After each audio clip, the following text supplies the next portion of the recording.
निसर्ग प्रतिष्ठानच्या आरोग्य सेवा या युट्यूब चॅनलवर तुम्हा सर्वांचं पुन्हा एकदा स्वागत. यापूर्वी आपण इंस्टाग्रामवर मूळव्याधीविषयी एक उपाय सांगितला होता. लाखो लोकांनी तो करून पाहिला. बऱ्याच जणांना त्याचे रिझल्ट पण चांगले आले, पण काही जणांना मात्र त्याच्याविषयी फारसा फरक पडला नाही.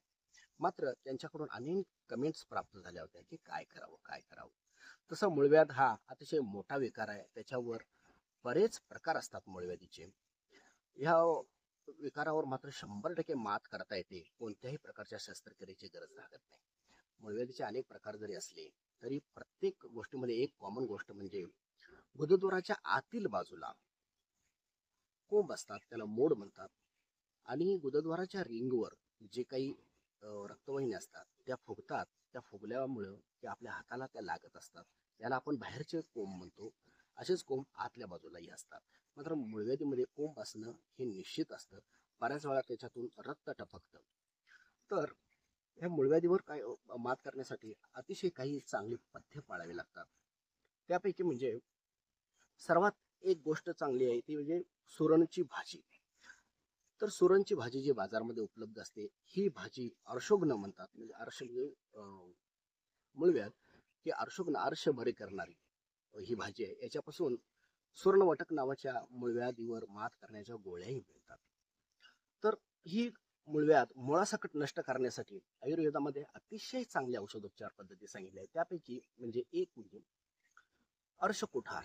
अर्शकुठार ह्या गोळ्या दिवसातून एक एक एक 3 पाण्याबरोबर घ्यायचे. त्याचबरोबर अर्शकुठार ही एक गोळी पाण्यामध्ये विरघळून तुम्हाला ज्या ठिकाणी मूळव्याध आहे तिथं ते लावायचे. निश्चितपणे या गोष्टीचा फायदा होतो. दुसरी गोष्ट म्हणजे मूळव्याधीमध्ये जिथे कोंब आणि आग असते, प्रचंड आग असते, ते त्यासाठी गंधक रासायनिक वटी जेवणानंतर एक एक थोडीशी चावून ती गिळायची आहे. आणि मूळव्याध हा मुळात पचन संस्था बिघडलेला आजार आहे. तो दिसत जरी एका बाजूला असला तरी निश्चितपणे त्याची पळमुळं आपल्या पोटामध्ये आहे.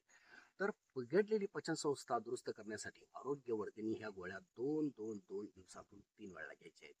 आता ह्याच्यावर काही घरगुती आपण उपचार पद्धती जाणून घेऊया.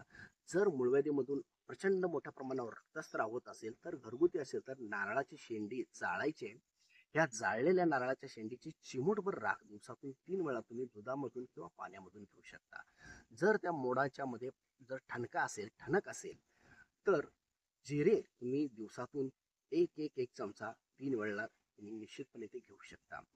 तिसरी गोष्ट म्हणजे जे मोड आपल्याला हाताला लागत असतील ते गळून पडण्यासाठी अक्रोडच्या तेलाचा फार चांगला वापर करता येतो.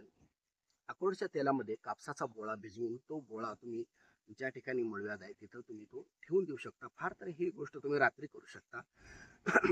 अन्यथा दुसरा एक मोडावर इलाज म्हणजे की डिकमालीची थोडीशी पावडर पाण्यामध्ये मिक्स करून तुम्ही ज्या ठिकाणी मूळव्याध आहे त्या ठिकाणी लावा आणि रात्रभर तसंच राहू द्या. मात्र सकाळी ही पावडर तुम्ही खरवडून काढू नका. ती आंघोळी करताना आपोआप भिजून निघून जाईल.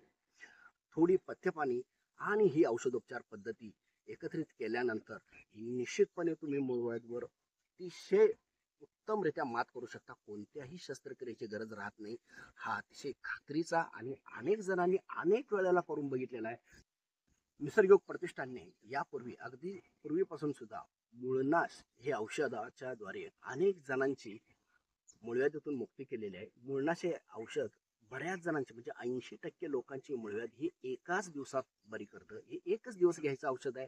या एका दिवसाच्या औषधानं जर फरक पडला नाही तर एकाच बाटलीमधील निम्म औषध 15 दिवसांनी घ्यायचे. मात्र एकच जे काय औषध निसर्ग प्रतिष्ठानं बनवलेलं आहे त्याच्या पहिल्याच प्रयोगाने अनेक जणांचे मूळव्याध 80% बरे झालेले आहे. हे जर औषध तुम्हाला मागवायचं असेल तर खाली दिलेल्या नंबरवर तुम्ही संपर्क करू शकता. तुम्हाला ते पोस्टाने प्राप्त होईल.